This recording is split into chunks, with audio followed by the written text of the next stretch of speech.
Mumpung lagi ngomongin pemerintah nih, Pak Indra. Ini agak sensitif sih. Iya, sensitif.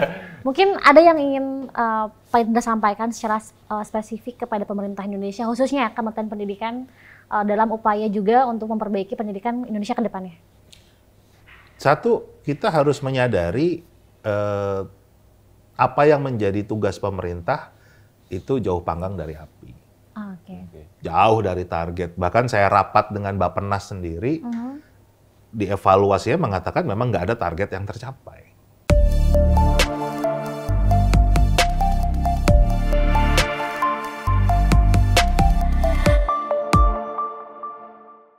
Hai Pinusian, balik lagi bareng aku Syafira Salsabila dan juga Dan saya Anang Fajar dalam Pintalk News Podcast. Pintalk adalah news podcast persembahan Pinusi.com yang akan membahas topik menarik di setiap minggunya.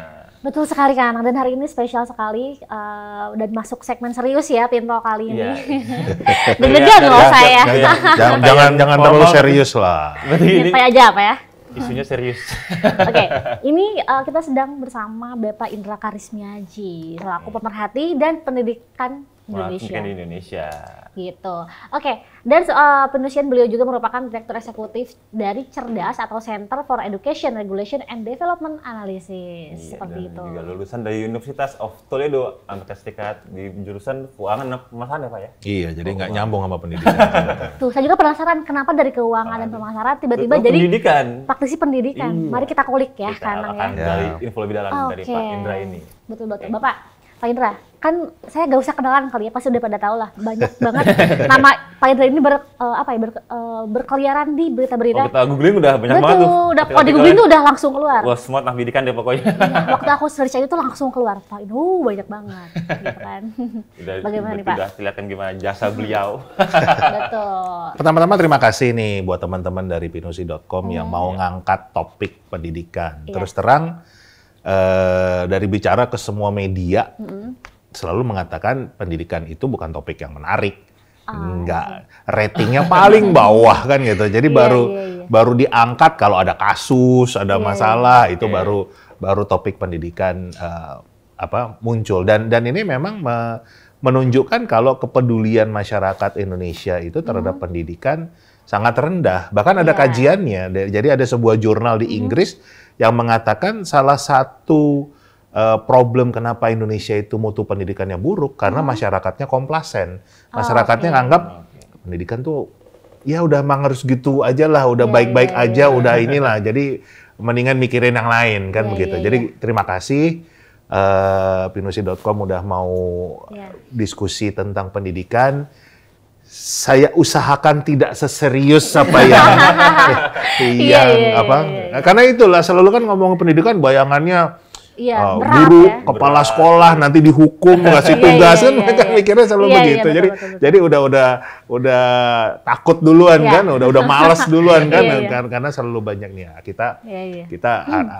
kita ingin berupaya justru membuat pendidikan ini harusnya menjadi topik yang menarik juga ya Pak ya? Menjadi hal yang menarik, menjadi diskusi yang sehari-hari bisa dibicarakan masyarakat, karena ini akan berpengaruh pada nasib kita di masa depan. Betul sekali, betul. Mudah-mudahan dengan adanya Pak Indra di Pintalk nih, ini bisa jadi pembahasan yang booming juga ya. Amin. Jadi pencerahan ya. Iya, pencerahan juga untuk masyarakat Indonesia supaya lebih aware terhadap pendidikan. Seperti itu. Oke Pak.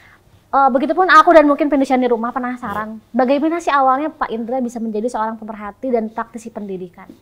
Sebetulnya dulu tuh diawali, saya lama tinggal di Amerika.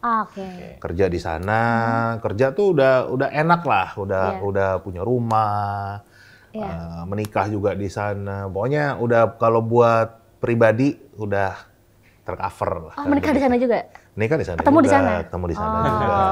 Orang sana juga. Orang sana juga.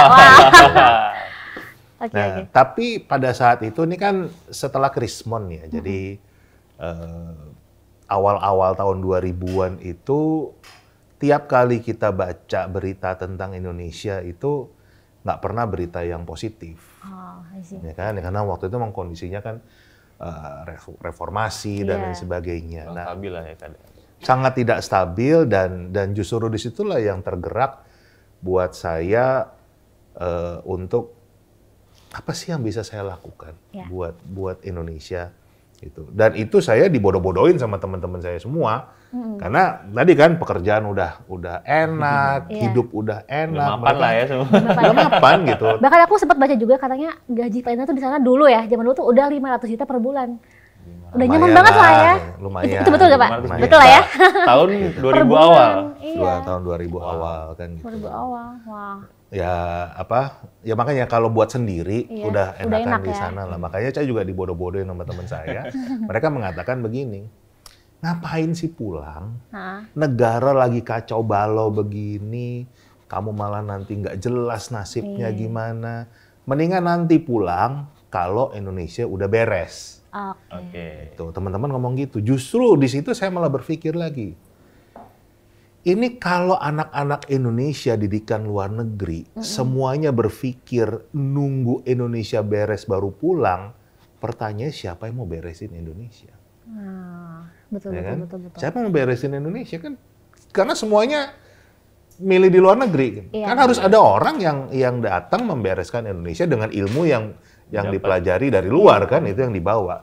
Justru malah membuat saya semakin yakin untuk udah saya pulang dan butuh waktu cukup lama meyakinkan istri yang bukan orang Indonesia untuk Iya, mau iya. pulang ke Indonesia itu ya akhirnya kita pulang dan karena kecintaan saya pada dunia pendidikan, saya mulai dulu dengan membuka media pendidikan. Jadi majalah pendidikan dulu. Awal itu membuka majalah pendidikan yang sebetulnya kita memberikan informasi-informasi seperti beasiswa ke luar negeri. Itu waktu itu banyak sekali orang nggak tahu infonya dari mana kan gitu. Dan banyak sekali contoh kedutaan Prancis, Belanda waktu itu selalu punya aplikasi yang setumpuk begini. Tapi tiap tahun harus dibuang karena nggak ada yang ngisi. Oh. Jadi nggak pernah sampai informasinya. Jadi Publikasi ya. ya entahlah kenapa apa macetnya di mana, mungkin di Jakarta kena macet kan gitu. Jadi nggak sampai. Bisa. Nah, jadi kita ingin memberikan informasi itu, tapi ternyata nggak laku juga gitu. Udah kita kasih informasi tentang beasiswa, tentang kuliah di sini, kuliah di sana bagaimana. Ternyata nggak laku juga. Jadi ya orang Indonesia ternyata nggak suka baca, apalagi baca info pendidikan tadi kan. Betul, betul, betul. Nah, akhirnya setelah itu saya membuka perusahaan pendidikan di bidang teknologi. Oh, teknologi dulu pertamanya. Tapi khusus pendidikan, Oh, jadi pendidikan. Edutech berarti ya? edutech kan Oke. gitu loh, edutech. Nah, disitulah saya mulai banyak berinteraksi lebih banyak lagi dengan guru, dengan sekolah, dengan yayasan, dengan bahkan ke dinas pendidikan. Nah, mulai saya di banyak diundang oleh pemerintah. Nah, di situ mulai saya melihat, oh saya butuh punya kontribusi yang lebih jauh lagi terhadap dunia pendidikan ini. Dan memang waktu saya di luar, artinya masih menjalankan perusahaan sebagai education technology company, saya itu banyak pemikirannya sama kayak Mendikbud kita yang sekarang nih. Apa tuh? Ya banyak cara memandangnya ya mungkin Iya, karena iya, kita iya. sama-sama lulusan Amerika, jadi kita banyak melihat apa yang dilakukan oleh Mendikbud sekarang saya paham karena cara pandang kita sama. Nah, tapi begitu saya lebih kenal lebih dalam, ternyata nggak semuanya seperti itu. Banyak hal, jadi lebih ruwet lagi sebetulnya. Iya. Nah, disitulah mulai saya banyak diminta pandangan oleh pemerintah, banyak diminta pandangan oleh DPR, oleh media juga. Jadi kalau ada urusan pendidikan, biasanya ngundangnya saya, karena memang saya punya profil yang beda kan. Betul, betul. Satu, saya bukan profesor, ya kan? Jadi mungkin bahasanya jadi nggak terlalu tinggi, ya kan? Bahasanya membumi, dan juga saya bukan PNS, bukan dari kampus yang bahasa kasarnya nggak perlu direm ngomongnya kan gitu. Iya. jadi bisa Lepas. bebas aja, Iya, bisa iya, iya. lepas aja, yang kadang-kadang memang bisa bikin kuping merah kan gitu kan. Iya, kan? iya, iya. Kritisnya gitu ya. Iya. Ya, saking kritisnya. Tapi apa yang saya sampaikan kan semua berdasarkan data, Iya. berdasarkan fakta, bukan asal ngomong. Betul. Iya, betul. Nah, itu yang memulai kenapa saya kemudian dikenal sebagai Pemerhati dan praktisi pendidikan yang memang sampai sekarang masih. Ini saya baru pulang nih dari Riau, habis melatih sekitar 200 guru SD kan gitu. Jadi kita memang betul-betul nggak cuman ngomong aja, tapi kita Iya. terjun langsung Ada bahkan aksinya ke daerah-daerah yang terpencil. Betul. Jadi melihat langsung kondisinya bagaimana, apa yang bisa kita Lakukan, perbaiki kan perbaiki. begitu. Oke, berarti bisa dibilang perjalanan dari mungkin ketika Bapak pulang dari Amerika sampai sekarang menjadi pemerhati pendidikan itu panjang sekali ya Pak ya? Oh panjang lah, kan menunjukkan kalau saya udah tua. Enggak dong, yang penting Jadi, jiwanya muda. Kami semangat terus ya. Kalau Anda berdua ini kan generasi milenial, kalau saya postkolonial kan begitu. Oke. Oke. Setelah menjadi pemerhati pendidikan, apa aja sih Pak yang udah Bapak lakukan sejauh ini? Kalau dikasih gambarannya Pak. Selain mungkin memberikan pengarahan kepada guru-guru di Guru-guru. sekolah terpencil. Nggak cuman sekolah terpencil ya, jadi kebetulan saya punya, ya tadi karena saya tidak terikat Iya. dengan kampus, Independen ya berarti ya? jadi Iya. orang yang merdeka gitu Iya. loh. Saya bisa diundang hari ini, diundang ke Aceh, besok diundang ke Papua. Saya udah pernah sampai ke pulau-pulau kecil di Natuna, di Maluku Utara, di NTT. Jadi saya bisa melakukan banyak hal Iya. karena tidak terikat waktu, Betul, tidak betul. terikat kedinasan.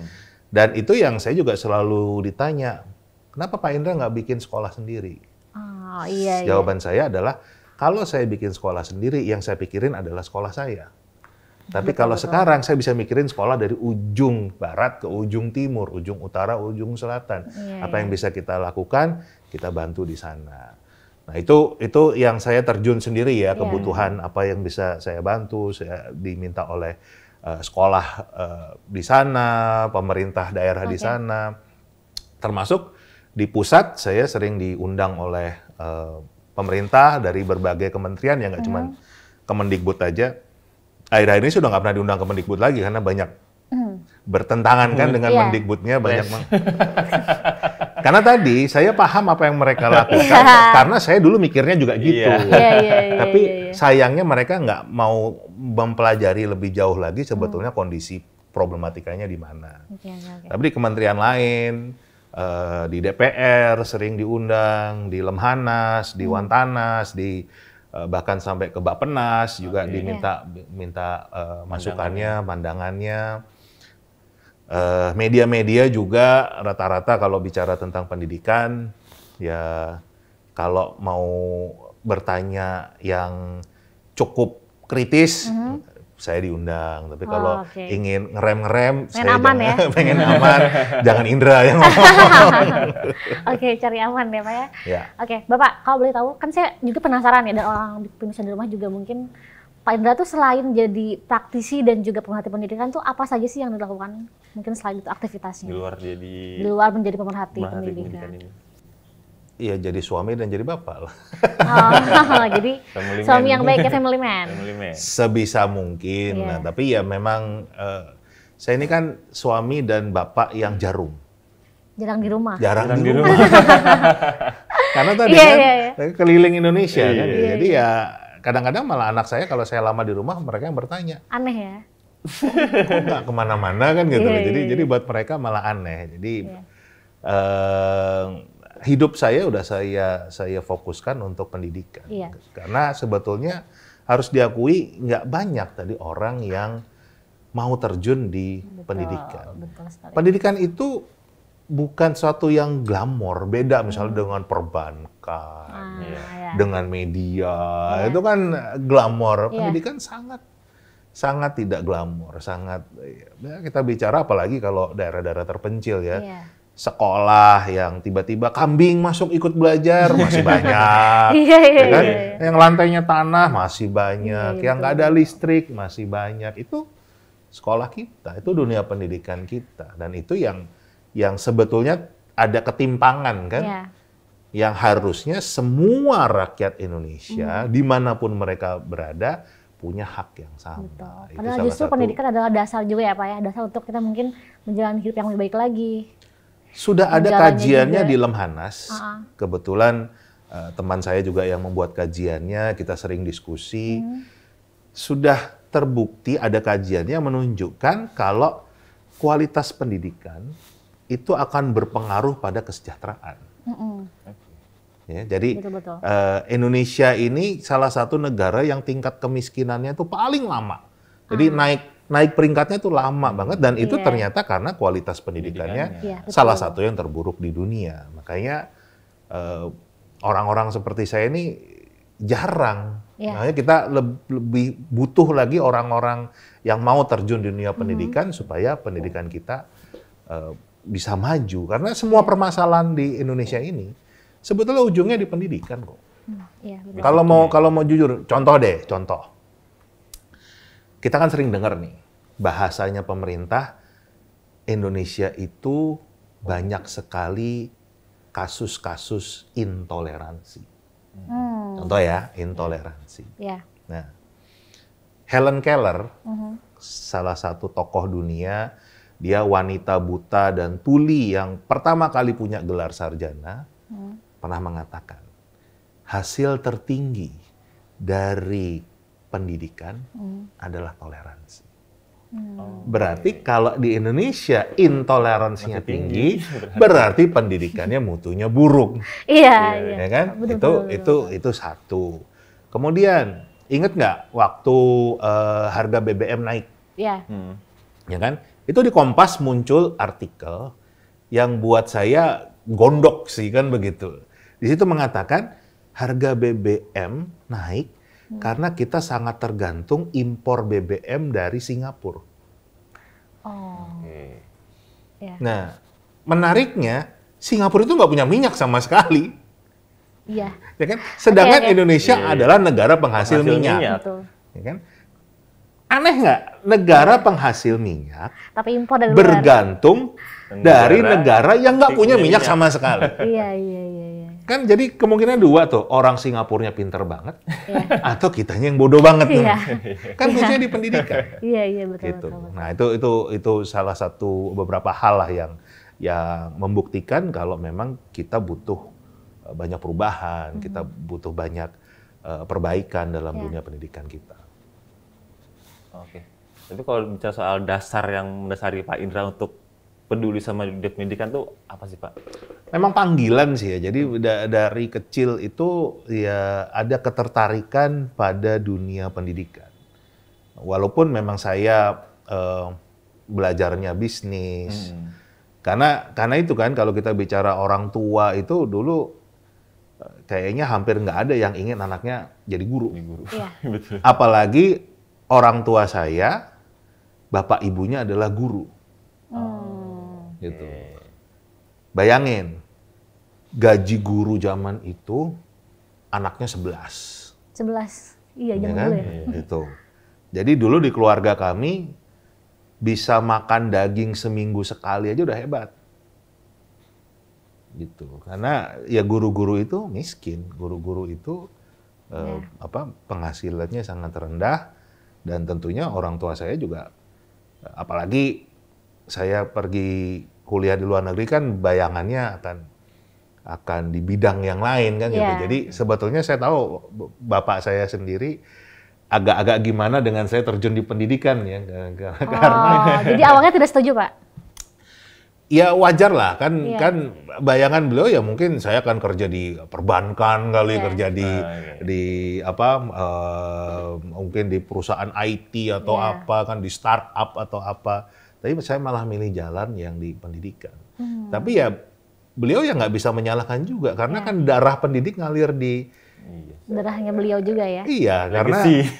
iya dari kakek saya almarhum adalah kepala SD negeri. Nenek saya almarhum adalah guru SD negeri. Bapak saya ini tentara, tapi tugasnya dosen, ngajar gitu. Saya punya om, tante, pak de, bude yang tadinya guru, terus jadi dosen, jadi guru besar, Itu jadi memang kami dari keluarga pendidik, jadi justru bukan hal yang aneh buat saya punya kecintaan pada dunia pendidikan. Di sisi lain tadi saya merasa Indonesia butuh perbaikan. Dan orangnya nggak ada kan gitu, nggak banyak yang mau terjun di bidang ini, yang mendedikasikan diri untuk di bidang pendidikan kan tadi nggak glamor, nggak menarik lah buat sebagian orang mungkin. Iya. Jadi makanya kan nggak ada lah berita guru naik Rubicon misalnya gitu. Bener juga sih. Iya. Oke, berarti bisa dibilang kenapa Bapak sangat menyukai pendidikan mungkin karena ada darahnya juga mungkin ya DNA dari pendidikan itu deras ya di keluarganya. Jadi nyampe juga ke Pak Indra nih darahnya nih. Kebagian juga Pak Indra gitu. Ada DNA-nya juga, kemudian ya tadi kebutuhan kita melihat ada. Jadi kalau saya tinggal di Amerika, itu kan berarti hanya mikirin diri sendiri. Betul. Hanya mikirin keluarga sendiri kan gitu. Nah, saya justru melihat saya dibutuhkan untuk yang lebih luas. Jadi bayangan saya nanti pada saat saya waktunya udah habis di dunia ini, itu minimal saya pernah melakukan sesuatu buat orang banyak. Itu harapan saya sih kan. Semoga ya Pak harapannya. Tapi nggak semoga sih udah terjadi toh. Udah terjadi deh, itu udah punya jasa yang besar di pendidikan Indonesia. Gitu. Belum lah, apa yang saya lakukan masih jauh karena saya belum bisa merubah apapun. Belum bisa merubah apapun, masih butuh banyak sekali hal-hal yang perlu diperbaiki dan mudah-mudahan tahun 2024 dengan kita punya ada pemilu, ini kita bisa punya program-program baru yang lebih baik ya. Oke, Pak, berbicara soal pendidikan nih, sebenarnya tuh apa sih langkah utama yang mungkin harus diprioritaskan untuk kita benahi? Hal yang mungkin sumbernya? Kita sudah salah dalam memaknai pendidikan. Salahnya tuh begini. Saya sering kalau diskusi sama teman-teman yang di dunia pendidikan, kita itu nggak punya sistem pendidikan. Kita punya sistem pendudukan. Jadi cuman bagaimana anak duduk di sekolah. Mungkin itu yang membuat tadi kan orang ngomongin pendidikan males. Iya. Ya kan? Karena bayangannya kan cuma duduk di kelas, dengerin gitu guru, ya. monoton. Jadi boring banget. Jadi saya pun ini baru pulang ya dari ketemu guru-guru, saya tanya mereka, coba deh ingat zaman Bapak Ibu dulu masih SD, begitu bunyi bel masuk kelas, apa yang ada di pikiran Bapak Ibu? Boring. Jawaban mereka sama. Ya saya berharap gurunya nggak masuk. Iya, ya, sebagai mantan siswa seperti itu. Ya kan semuanya kan begitu kan gitu. Jadi murid-murid selalu mendoakan gurunya sakit. Iya. Bener lagi. Iya. Karena jam paling jam kosong gitu. Itu yang ngomong guru-gurunya sendiri kan gitu. Jadi kan kita bisa lihat betapa anak-anak kita justru benci skeptis untuk belajar. Ya kan? Itu udah dari zaman dulu. Nah, jadi itulah problematikanya di Indonesia ini, pendidikan itu menjadi pendudukan. Nah, padahal kita punya seorang tokoh pendidikan, bapak pendidikan kita, Ki Hajar Dewantara yang mengatakan pendidikan itu harus terdiri dari 3 pusat. Jadi ekosistemnya yang ideal itu seperti itu. Yang pertama, pusat yang pertama, jadi beliau menyebutnya trisentra, 3 pusat ya. Pendidikan di rumah. 2, baru pendidikan di sekolah. Yang ketiga, pendidikan di masyarakat. Ini harus seimbang. Sekarang kita lihat, rumahnya orang Indonesia. Ada nggak yang menjadi pusat pendidikan? Nggak ada. Rata-rata orang tua Indonesia itu mindset-nya adalah urusan pendidikan kita outsourcing. Yang orang kampung, cita-citanya ingin anaknya masuk pesantren. Iya. Ya kan? Betul. Ya kan? Yang di kota, pagi sekolah yang bagus, sore ikut bimbel, ikut les sampai malam. Iya. Iya. Betul. Tiap hari begini. Jadi akhirnya rumah cuma jadi tempat kos, Tempat tidur. tempat tidur doang. Padahal yang benar rumah itu harus dijadikan sebagai pusat pendidikan, sentra pendidikan. Dan makanya orang kan kalau ngomong pendidikan langsung berpikirnya, oh ini belajar sinus kosinus tangan. Iya. Enggak, gitu loh. Dengan ini salah satu perbedaan ya, kalau di luar negeri itu salah satu kebiasaan belajar di rumah adalah mulai dari zaman di perut bayi, itu udah dibiasakan dibacakan cerita. Oh, ngaruh juga berarti ya? Oh, sangat berpengaruh. Oh, okay. Itu berpengaruh pada tingkat literasi mereka. Jadi bayangin dari bayi udah dibacain cerita. Dibacain cerita itu buku kan beda sama mendongeng. Iya. Iya. Bedanya apa? Mendongeng itu tergantung sama yang dongeng. Iya. Kalau dia ingatnya cuma satu cerita, ya udah itu aja. Makanya dulu zaman kecil saya cerita cuma kancil nyolong timun. Itu aja diulang-ulang, yang tertanam biasanya, oh kalau nyolong itu pinter kan gitu. Iya. Nah sedangkan kalau buku, itu kan tiap hari kita bisa berubah. Hari ini maling kundang, besok bawang merah, bawang putih, besok lagi timun emas. Jadi itu malah menjadi sebuah hiburan.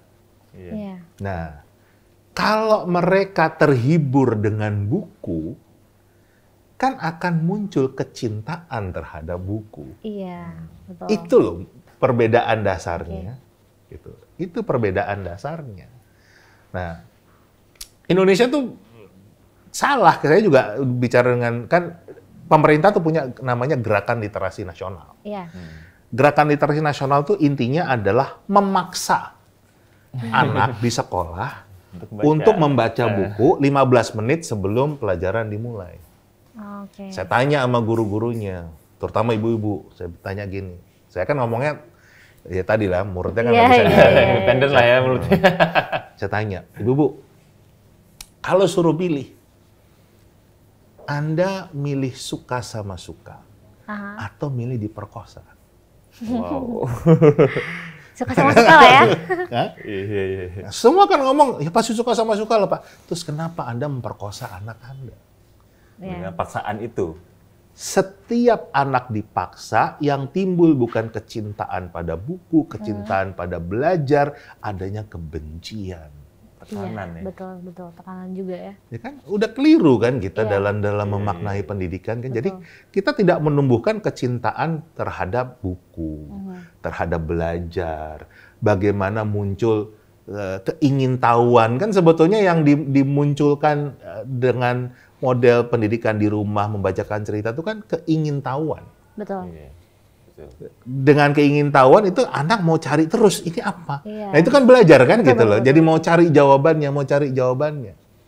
Nah kita enggak, karena di rumah didorong untuk ke sekolah, ya kan? Bahkan dari sekarang anak PAUD udah ikut kursus Iya. membaca loh. Iya. Betul. Ya kan? Jadi udah keliru proses yang harusnya termasuk yang ini kasus yang lagi rame nih Iya. Ini Kupang. di Kupang, Gubernur NTT kan begitu, Iya. ya kan? Masuk sekolah jam 5 5 pagi. Saya katakan ini berarti mengambil porsi rumah, mau di outsource lagi ke sekolah. Iya. Padahal justru harusnya Indonesia itu kebanyakan urusan sekolah. Iya. Jadi malah harusnya dikurangin. Yang ditingkatkan harus yang di rumah. Kan begitu. Ini satu yang kita kurang. Kemudian kurang yang kedua tadi, masyarakat. Karena anak-anak kita sudah sibuk tadi pulang sekolah masih les, bimbel, pulang baru jam 10 malam. Kapan mereka punya waktu untuk belajar di masyarakat? Iya. Pengalaman saya tinggal di Amerika. Banyak kota-kota kecil di Amerika yang nggak ada gedung bioskop, pokoknya nggak ada hiburan deh. Iya. Jadi sama sekali nggak ada hiburan. Nah, ternyata hiburan mereka satu, nonton pertandingan anak-anak yang sekolah di situ. Oh, iya. Pas meeting gitu ya semacam. Jadi kalau di sana ada kompetisi antar sekolah, olahraga gitu. ya kan? Jadi memang selalu biasanya tiap Jumat tuh, sekolah ini akan bertanding ke sekolah sana kan. Jadi itu salah satu yang akhirnya kan orang nggak cuma berpikir urusan nilai, Betul. ya kan? Anak-anak juga berpikir, oh ternyata ada karir sebagai pemain sepak bola, ada karir sebagai pesenam, pemain basket, dan bahkan juga di seninya ya, di drama, di musik, makanya ada film-film seperti Glee misalnya itu kan, ya kan, High School Musical itu memang kan nggak ada hubungannya dengan pelajaran sekolah. Iya. Tapi itu bagian dari pendidikan di masyarakat. Dan itu ternyata berdampak juga pada ekonomi. Di kota-kota kecil itu justru roda ekonominya dari kegiatan sekolah ini. Iya betul. Oh, iya sih. Ya kan? Relate Itu, sih. nah itu yang justru kita kurang. Kita semua fokusnya ke urusan sekolah. Jadi yang diomongin adalah anakku nilainya berapa, Dalam kelas ya ranking pokoknya. berapa. Iya. Tadi kan jadi sistem pendudukan nasional, bukan sistem pendidikan nasional. Iya, betul. Nah ini problema yang sebetulnya sangat mendasar. Dan kalau mau kita bandingkan dengan negara yang kita anggap pendidikannya bagus, contoh Finlandia, justru menggunakan konsepnya Ki Hajar ini. Makanya di sekolah Finlandia kan kita dengar, kok cuma 3 jam, 4 jam sekolah. Tapi bukan berarti terus di rumah main game, mereka baca buku, mereka diskusi. Jadi nggak harus fokus di sekolah doang. Iya. Kalaupun mau di sekolah juga nggak fokus ke urusan pelajaran. Indonesia ini 17 mata pelajaran. Iya. Oke. Banyak kan? banget. Banyak banget ya. Banyak banget. 17 mata pelajaran. Gitu. Negara lain cuma 8. Nah, ini kan kita lihat. Jadi, dan pengalaman saya nih, lucu. Zaman saya kuliah, salah satu kelas yang saya ambil itu kelas matematika bisnis. Ternyata isinya sama dengan materi matematika SMP. Zaman saya SMP dulu. Iya. Jadi kita secara materi, wah udah gila-gilaan, lebih dari Amerika, lebih dari yang lain. Tapi tadi tidak istilahnya tidak menjadi sebuah fundamental. Jadi cuman asal dikasih. Jadi ibaratnya kayak kita gelas nih, kita isi air terus, yang ada kan tumpah. Iya. Itu yang terjadi di sistem pendidikan kita. Sebelumnya dari pemerintah sudah ada langkah belum sih Pak untuk memperbaiki mungkin dari sistem mata pelajarannya mungkin dikurangin? Kurikulumnya Apakah ada mungkin. usaha sebelumnya? Ayo. Ketawa deh. Ketawa nih. Ada apa dengan Gini. tawanya? Problema kita itu nggak bisa diselesaikan secara mikro karena udah terlanjur ruwet. Iya, iya. Gini. Budaya nggak sih Pak bisa dibilang gitu? Bukan gitu, contoh aja. Pernah dites, pernah dites. Ngurangin 1 mata pelajaran aja. Ya kan? Dampaknya adalah banyak guru yang kehilangan pekerjaan. Oh. Hanya karena- 1 mata pelajaran. Mata pelajaran itu ya. Karena di Indonesia itu tunjangan profesi guru berdasarkan jam ngajar. Iya. Harus 24 jam. Ya, itu yang terjadi. Dan juga satu hal lagi yang lucu adalah di Indonesia ini guru bahasa Inggris nggak bisa ngajar matematika. Guru matematika nggak bisa suruh ngajar IPA, Iya. ya kan? Iya betul. Guru IPA nggak bisa ngajar yang lain. Jadi sangat spesifik. Iya. Nah, kalau kita pikir-pikir ini kan juga lucu. Kenapa? Anak-anak murid suruh menguasai semua mata pelajaran. Tapi gurunya cuma gurunya bisa satu. Nah, kan ada yang salah nih kan. Iya, licik ya. Nah, kalau dipikir kan Iya. ada yang salah nih kalau Betul, betul. kalau cara berpikirnya begitu. Kalau memang murid suruh menguasai 700 mata pelajaran, Gurunya guru karena udah pernah lulus SD, udah lulus SMP, lulus SMA, Iya. harusnya nguasain semua mata pelajaran juga dong. Betul. Tapi kalau dia hanya menguasai satu pelajaran, ada yang salah dengan sistem. nggak fair ya Iya. berarti. Iya. Oke. Oke, Bapak kembali lagi mungkin soal betapa pentingnya pendidikan di Indonesia. Kan tadi kita sempat menyinggung soal pendidikan pertama di rumah itu adalah hal yang sangat penting dan juga Ya. merupakan nomor 1 juga ya Bapak ya dalam dunia pendidikan. Kira-kira apakah ada langkah dari pemerintah atau mungkin sebagai Bapak rekanan, sebagai praktisi dan juga pemerhati Pemerhati. pendidikan, apakah ada program atau usaha yang akan dilakukan kepada para orang tua di rumah mungkin untuk memberikan arahan yang tepat untuk mengajar orang tua? anak di rumah? Sejauh ini saya melihat belum ada langkah dari pemerintah untuk ke sana. Karena memang banyak sekali yang tadi tidak paham dunia pendidikan. Bahkan ya harus kita akui menteri yang sekarang betul-betul buta terhadap kondisi pendidikan Indonesia seperti itu. Karena juga beliau bukan background-nya bukan di pendidikan dan nggak pernah terjun di pendidikan. Jadi selalu saya cuma katakan begini, kondisi kita ini nggak bisa dengan mindset betulin atap yang bocor. Tapi memang ini harus dirubuhkan, kita bangun ulang. Karena kan kita bicara kalau tadi sistem pendidikannya yang harus diubah, itu kan betul-betul dari dasar lagi. Nggak bisa. Kalau sekarang kan makanya yang diambil contoh Gubernur NTT ngambil biar mereka lebih punya semangat, etos kerja ini jam 5 pagi suruh masuk. Satu nggak ada kajian akademisnya, ya kan? Yang kedua juga tadi justru malah semakin membuat tidak imbang antara pendidikan rumah, sekolah, masyarakat, semua didorong ke sekolah. Ada paksaan. Jadi tadi ketidaktahuan mereka-mereka yang memegang jabatan untuk urusan pendidikan, ya ini yang membuat kebijakan kita selalu tambal sulam, selalu kacau. Bahkan yang menarik lagi tadi, dunia internasional sudah mengkaji kenapa mutu pendidikan di Indonesia buruk. Tadi ya, dari masyarakatnya komplasen. Ini di jurnal yang sama nih. Yang kedua, mereka juga mengatakan program-program pendidikan di Indonesia itu istilah mereka BAUWMM. Apa tuh, Pak? Business as usual with more money. Jadi sebetulnya programnya itu-itu aja. Cuma namanya digonta-ganti. Ujung-ujungnya duitnya ditambahin terus, tapi cuma ngulang. Makanya kita lihat kan, tiap ganti menteri pasti ganti kurikulum. Iya. Ya kan? Tiap ganti menteri pasti ganti kurikulum, tapi mutunya nggak bagus-bagus juga. Iya, betul. Dia lagi ngerasain banget ya. Nah, itu kan fakta. Jadi memang keinginan, saya harus ingatkan lagi siapapun pemerintahnya, amanat konstitusi itu mengatakan kita membentuk pemerintah yang mencerdaskan kehidupan bangsa. Betul.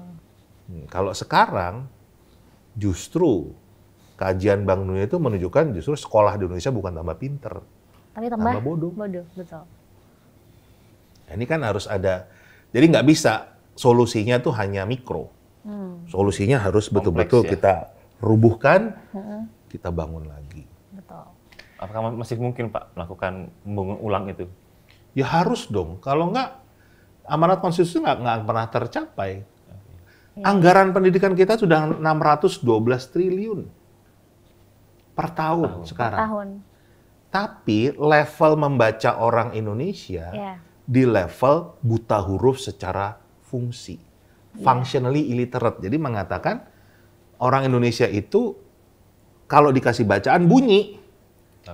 Tapi nggak ngerti apa yang dibaca, nggak paham. Kan dengan kata lain, nggak bisa belajar. Ya kan? Orang ini nggak bisa belajar. Jadi kan kita percuma punya profesor lah, doktor lah. Ini kalau faktanya yang paling dasar saja, kita nggak punya. Makanya justru yang muncul di dunia pendidikan adalah contoh korupsi masuk perguruan tinggi. Korupsinya kan kita baru aja dapat 2 rektor PTN yang kena kan. Ini kan juga membuktikan tadi masyarakat itu tidak melihat kampus sekolah sebagai tempat menuntut ilmu, tapi sebagai tempat cari stempel. Aduh gengsi. Pak, kebetulan waktu saya SMP, SMA dan mungkin SD juga, ada mungkin guru-guru saat itu saya PNS dan dia dari gelar pun udah kayak ada yang S2, S1 gitu. Tapi ketika dia masuk kelas, dia mengajar, dia kayak cuma ngasih tugas. Tanpa ngasih kayak penjelasan tugas ini tuh harus gimana. Iya, bahkan dari pertemuan pertama sampai mau UAS UTS tuh kayak gak ada penjelasan dari materi itu sendiri gitu. Sampai pada akhirnya banyak murid yang nggak ngerti dong sama materi yang mungkin bukan mata kuliah, apa ya, pelajaran yang dia mapelnya. ajarkan gitu. Sebenarnya kan itu juga bisa salah satu faktor kenapa pendidikan di Indonesia pun belum bisa dibilang baik dan ideal gitu. Kira-kira apakah sebenarnya itu salah dari individual gurunya yang mungkin hanya mengutamakan latar belakang, atau dari kurikulum juga, atau dari mana bermasalahnya, Pak? Semuanya. Kembali lagi ya, semuanya. Karena itu kan kita lihat saking kompleksnya kan. Yeah. Jadi gini, pemerintah menganjurkan untuk guru itu minimal S1. Iya. Ya kan? Logikanya orang yang punya gelar S1 itu punya kompetensi ya memang sesuai dengan bidangnya. Iya. Tapi kan tadi, kalau masuk kuliahnya aja nyogok, ya kan? Lulusnya juga pasti nyogok kan? Iya, bisa. Joki. No, ini saya baru pulang dari Sumatera Barat ngelihat ada guru yang tiba-tiba masukin, dia baru ngambil lagi S2 atau yang nama perguruan tingginya nggak pernah denger kan, dan dicari juga nggak ada, tapi tiba-tiba kalau ngasih ada aja tanda lulusnya. Dan jujur lagi, yang ngomong ya memang nggak pernah kuliah sih. Bolos sekali Mas kuliah ya? Enggak, jadi online. Online. Sistem, oke. Kuliah Gitu. karyawan kali ya, yang online. Ya dianggap begitulah, tapi kan kita bisa melihat ya wajar. Jadi bisa jadi punya gelar panjang-panjang SPD, MPD, KUD, BUD, semua, tapi isinya kosong. Nah itu juga salah satu hal yang tidak disadari oleh masyarakat Indonesia. Orang-orang top dunia, contoh Zuckerberg. Zuckerberg itu kalau diundang ke Indonesia, suruh jadi guru, nggak bisa. Karena dia nggak punya ijazah S1. Padahal pintar ya. Karena di Indonesia syaratnya ijazah S1. S1, betul. Ya kan? Bill Gates nggak bisa suruh ngajar di Indonesia. Iya lagi. Apalagi jadi dosen. Dosen harus S2. Ngajar SD aja nggak bisa. Oke, berarti pada intinya latar belakang itu sebenarnya penting, tapi untuk pendidikan mungkin kalau kita mau bukan lebih patokan ideal, kali bukan ya. patokan ya. Eranya yang sudah berubah. Gitu. Iya. Karena perubahan yang begitu cepat, stempel itu nggak perlu lagi. Stempel itu kan era industri. Iya. Ya kan? Harus di stempel, ada ini grade A, ini harus, itu kan era industri. Sekarang itu justru eranya era inovasi. Iya. Yang dicari adalah inovasinya. Makanya saya itu orang yang tadi kan jalurnya beda. Saya nggak ngambil jalur dari kampus yang ini, karena saya justru ingin mendorong belajar gaya baru. Yang sudah memang berbeda dengan gaya lama, di mana para orang-orang top, orang-orang sukses dunia ini justru nggak mengambil jalur kampus, nggak mengambil jalur formal. Bukan berarti saya mengatakan nggak penting jalur formal, tapi justru menunjukkan jalur formalnya harus diperbaiki karena tidak sesuai dengan kebutuhan. Kan itu yang harus direformasi, yang harus bahkan direvolusi. Di Indonesia itu bahkan masih penting nyari gelar. Akhirnya apapun dilakukan untuk dapat gelar, tapi nggak pernah berpikir ilmunya. Iya, betul. Setuju. Jadi Pak, kalau bicara soal sistem pendidikan, menurut Bapak nih, negara mana sih Pak yang layak dijadikan patokan atau acuan untuk Indonesia yang cocok gitu? Masing-masing tentunya punya kondisi keadaan yang berbeda-beda ya. Salah satu tantangan Indonesia itu kan satu, negaranya luas sekali, sudah luas tapi nggak model kayak Amerika atau Cina, Tiongkok yang cuman satu pulau gede. Ini kita 17.000 pulau yang kecil-kecil nih. Jadi kita punya tantangan yang berbeda, ditambah lagi udah 17.000 pulau kecil-kecil, masing-masing ini adat istiadatnya beda lagi, kulturnya beda lagi. Jadi akan sulit kalau kita mau copy paste, nggak mungkin bisa copy paste. Tapi yang kita butuhkan, yang kita memang nggak pernah punya, itu adalah sebuah cetak biru. Membangun rumah, bisa bayangin nggak? Bangun rumah itu kalau nggak pakai blueprint, nggak pakai cetak biru, ya kan? Mau bangun 3 lantai jadi cuma 2 lantai. mau bangun kamar jadinya gudang, mau bangun kolam nanti jadinya kamar mandi misalnya. Dan kita nggak pernah punya cetak biru pendidikan. Bagaimana? Saya mau bandingin aja negara tetangga kita yang gedenya cuma sekecamatan, cuma punya 300 sekolah, cuma punya 5 kampus. Itu untuk bagian kecil dari pendidikan, yaitu digitalisasi pendidikan. Mereka punya perencanaan sejak tahun 97. Wow. Bayangin, cuma 300 sekolah punya perencanaan. Jadi makanya begitu COVID kemarin mereka nggak masalah, karena sudah ada perencanaan. Itu cuma 300 sekolah. Kita 260.000 sekolah, perencanaan nggak punya sama sekali. Iya. Ya kan? Jadi betul. Akhirnya 612 triliun tiap tahun, ya menguap. Nggak ada hasilnya. Bahkan urusan membaca saja, kita tadi di level functionally illiterate. Buta huruf secara fungsi. Dengan kata lain, orang Indonesia nggak mampu belajar. Karena nggak paham apa yang dia pelajari. Semua yang dilihat adalah gimana caranya supaya nilainya bagus. Gimana caranya supaya dapat gelar. Jadi yang penting sertifikatnya, bukan skillnya. Itu dia. Udah kebalik-balik kan? Iya. Gitu. Oke, kayaknya Kanang dan Pak Indra kalau ngomongin soal pendidikan nggak akan ada habisnya ya. Pasti ada aja permasalahannya. Sudah menjadi bagian yang nggak nggak pisahkan untuk kayak hal-hal yang terjadi sekarang tuh kayak udah memang jadi budaya nggak sih, Pak? Oh iya, sangat semua justru problema bangsa kita ini semua solusinya di pendidikan.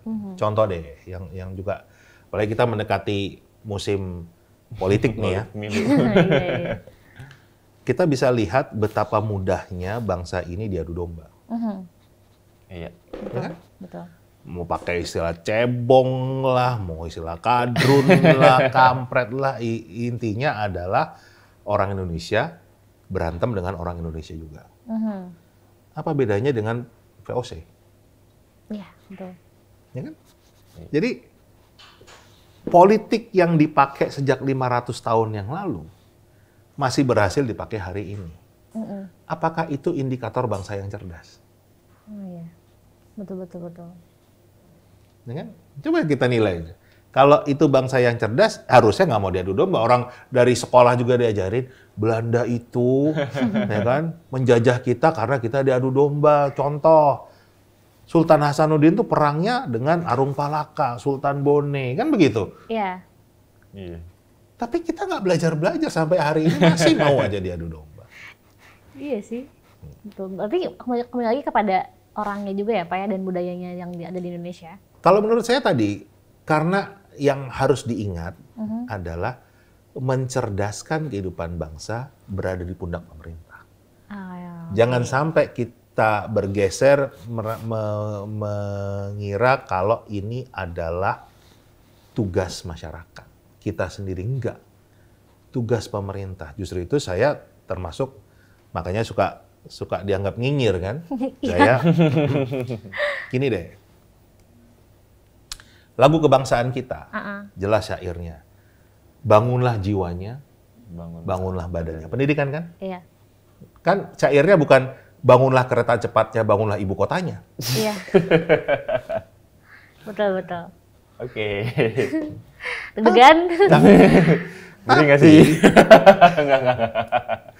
Tapi memang pemerintah itu lebih suka membangun sesuatu yang mercusuar, yang bentuk fisik ya. Yang bentuknya fisik. Karena menganggap itu akan menjadi legasinya mereka. Betul. Lupa. Tugas utamanya adalah mencerdaskan kehidupan bangsa. Justru paling dilupakan. Kenapa dilupakan? Satu, mencerdaskan orang itu nggak kelihatan.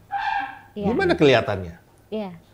Kan nggak kelihatan, kan beda sama bangun jalan tol. Kelihatan tuh, bangun bandara, kelihatan tuh. Tapi bangun manusia nggak kelihatan. Dan itu proses yang lebih panjang ya. Nah, kedua, nggak cukup 2 periode, Mas. Loh, anak masuk SD, lulus SMA tuh 12 tahun, kan berarti udah 3 periode tuh. Iya, masuk 3. Lulus kuliah udah 4 periode tuh. Berarti kan nggak bisa diselesaikan oleh seorang presiden. Kalau kita mau taat pada konstitusi itu ya. Kasarnya gitu ya. Gitu. Jadi kan memang kita harus punya pemimpin yang betul-betul fokus membangun manusia. Ya. Negara tetangga kita tadi Singapura, Lee Kuan Yew dulu justru mengatakan karena kita nggak punya apa-apa.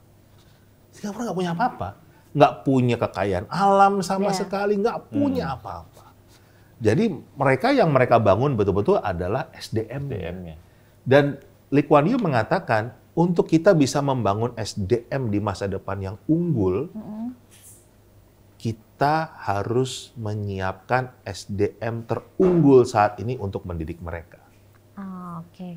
Jadi mereka memulai dengan guru-gurunya dulu adalah SDM yang terunggul. Kebalikannya kita kan? Iya. Kalau kita yang nggak diterima di kampus-kampus di fakultas yang ekonomi, yang teknik, baru masuk ke FKIP kan begitu? Iya. Kan udah kebalik. Iya. Kemudian yang nggak keterima di bank, nggak keterima di ini, baru jadi guru. Iya. Jadi sudah sangat terbalik. Dan itu kembali saya ingatkan, itu tugas pemerintah. Itu bukan tugas masyarakat. Karena konstitusi mengatakan gitu. Jadi saya selalu mengingatkan, siapapun pemerintahnya, ingat loh, tugas konstitusi Anda bukan bangun kereta cepat, bukan bangun ibu kota, tapi bangun manusia. Nah, mumpung lagi ngomongin pemerintah nih, Pak Indra. Ini agak sensitif sih. Iya, sensitif. Mungkin ada yang ingin Pak Indra sampaikan secara spesifik kepada pemerintah Indonesia, khususnya Kementerian Pendidikan, dalam upaya juga untuk memperbaiki pendidikan Indonesia ke depannya. Satu, kita harus menyadari apa yang menjadi tugas pemerintah itu jauh panggang dari api. Jauh dari target. Bahkan saya rapat dengan Bappenas sendiri, dievaluasinya mengatakan memang nggak ada target yang tercapai. Selama ini? Nggak ada sama sekali. Semua. Tapi ini kan nggak pernah diakui, kemudian diperbaiki. Tadi, pemerintah masih ingin hanya yang fisik saja yang kelihatan. Mau pakai argumentasi apapun, urusan pendidikan ini adalah amanat konstitusi. Iya. Jadi ya memang harus nyata dilakukan, dan kita tahu prosesnya itu nggak kelihatan, akan waktunya panjang. Jadi ya nggak bisa pendekatannya adalah sesuatu yang instan. Prosesnya panjang. Kalau memahami bagaimana membangun manusia, makanya saya juga sering mengkritik membangun manusia. Itu beda dengan bangun aplikasi. Iya. Sangat berbeda. Aplikasi itu tinggal diketik, jadi. Manusia itu pendekatannya sangat berbeda. Nah sekarang orang yang disuruh bangun manusia, nggak tahu cara bangun manusia, taunya bangun aplikasi. Iya. Tapi ada yang ingin Bapak sampaikan juga mungkin khususnya untuk entah itu kritik, entah itu pesan, entah itu kayak himbauan pemerintah, khususnya pendidikan Indonesia untuk kedepannya tuh harus bagaimana sih langkah pertamanya gitu? Langkah pertama tadi harus menyadari dulu kalau urusan mencerdaskan kehidupan bangsa itu adalah tugas pemerintah, siapapun yang menjadi pemerintah. Jadi jangan sampai desainnya justru bagaimana supaya bangsa ini tetap bodoh. Iya. Karena kalau bangsa ini tetap bodoh, ya gampang dibodohin, gampang diadu domba, ya kan? Betul. Kan tinggal jualan, wah ini ada radikalisme, ada intoleransi. Kemudian yang sini takut, jadi mereka saling beradu. Itu justru membodohi bangsa ini. Betul. Ya, jadi itu bukan kewajiban warga negara, tapi kewajiban pemerintah. Jadi pastikan bangsa ini cerdas. Betul. Dan indikatornya banyak. Tadi, kalau bangsa ini nggak bisa diadu domba lagi, itu berarti bangsa udah cerdas. Yeah. Pemerintah tugasnya berhasil. Tapi kalau masih bisa diadu domba, bangsa ini belum cerdas. Udah 500-an tahun. Iya. Gitu. Udah 500-an tahun. Kalau cuma 10-20 tahun, oke lah. Ini kan fakta yang harus kita lihat. Dan kalau mau mulai dari mana, runtuhkan sistem pendudukan nasional kita. Pendidikan. Kita bangun sistem pendidikan nasional yang tadi terdiri dari 3 sentra. Rumah, sekolah, masyarakat yang seimbang. Dan untuk bisa membuat itu kita butuh cetak biru. Kita butuh blueprint. Karena nggak bisa instan. Karena kalau kayak sekarang kan, nggak ada blueprintnya, tiap ganti menteri, ganti kurikulum. Kan ngulang lagi dari nol lagi. Belajar lagi. Betul. Padahal harusnya udah dibangun yang lebih kuat. Gitu. Oke, Pak, kita berandai-andai nih Pak, seandainya Bapak punya kesempatan jadi Menteri Pendidikan, hal apa yang bakal Bapak lakukan pertama kali dalam membuat kebijakan? Yang pertama, saya harus membuat yang namanya Rembuknas. Rembuknas, oke. Jadi Pancasila itu kan bicara sila keempat kan musyawarah untuk mufakat. Dan disatakan Indonesia itu sangat luas. Jadi nggak bisa kebijakan pendidikan ngomongnya di Jakarta.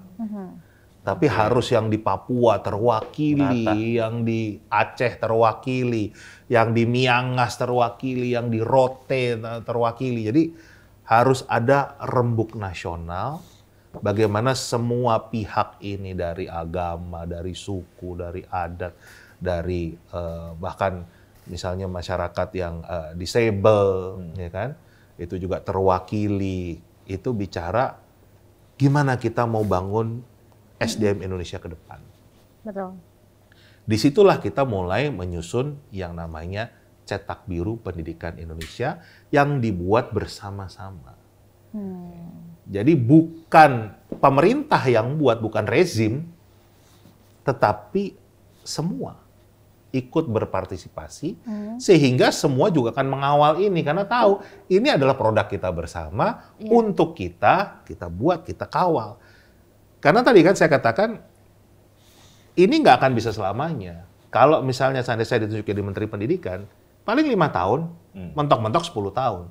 Kan harus ada yang melanjutkan lagi, karena tadi membangun SDM ini nggak cukup 4 periode. Nggak cukup 4 periode, ini butuh waktu yang lama. Nah makanya kan harus berkesinambungan, makanya butuh tadi cetak biru, sehingga kalau ada perubahan, asal jangan perubahan yang struktural, yang fundamental, ya nggak masalah, tapi semua kan tahu. Jadi kita mengawal semua. Blueprint itu. Di dalam blueprint itu tadi harus ada keseimbangan antara rumah yang sekarang sama sekali nggak pernah disentuh. Jadi kan rumah sama sekali nggak pernah disentuh. Jadi ini loh, problemnya orang tua Indonesia itu, orang-orang tua di Indonesia yang punya anak, itu nggak pernah pede untuk mendidik anaknya sendiri. Karena tadi kan bayangannya yang namanya mendidik itu adalah ngajarin sinus, kosinus tangan. Yang dia sendiri dulu nilainya jelek kan. Jadi mendingan suruh aja deh. Mendingan les aja lah, cari guru yang bidang itu kan. Jadi begitu. Padahal justru ini yang sangat penting. Bagaimana mengempower, memberikan sebuah rasa percaya diri buat masyarakat Indonesia untuk mendidik itu harus dimulai dari rumah. Dan itu kita butuh sosialisasi, butuh pendampingan, butuh bahkan termasuk kayak di Thailand. Salah satu bentuk mendidik di rumah dan di masyarakat itu kan pakai iklan layanan masyarakat. Lihat kan film-film pendeknya Thailand itu kan sangat itu membangun karakter kan? Itu yang bisa unik, tapi sebetulnya membangun karakter. Dapat dan itu nggak di sekolah. Itu yang bisa kita lakukan, itu bisa pemerintah lakukan dan juga akan meningkatkan roda ekonomi. Siapa tahu Pinusi.com dapat kontrak untuk bikin. Amin. Ya kan? Kan memang bidangnya di situ. Jadi kita memang harus membuat sebuah ekosistem yang kita memang butuhkan. Yang sama sekali nggak ada. Film-film singkat yang bagaimana mendidik kejujuran, empati, itu kan di Thailand sekarang seperti itu. Itu kan nggak di sekolah. Betul. Nah kemudian tadi di masyarakat, yang sekolahnya malah kita kurangin. Jadi kebanyakan 17 mata pelajaran buat apa sih? Nah, bayangin Mas, sampai hari ini dari saya lulus SMA, ya belum pernah sekalipun pakai yang namanya sinus kosinus tangen. Ayo, pernah nggak? Iya, enggak. Ayo, pernah nggak? Nggak pakai ya. Ya kan? Iya, Terus iya. buat apa dulu belajar susah-susah? Sampai hari ini nggak kepake. Iya, betul.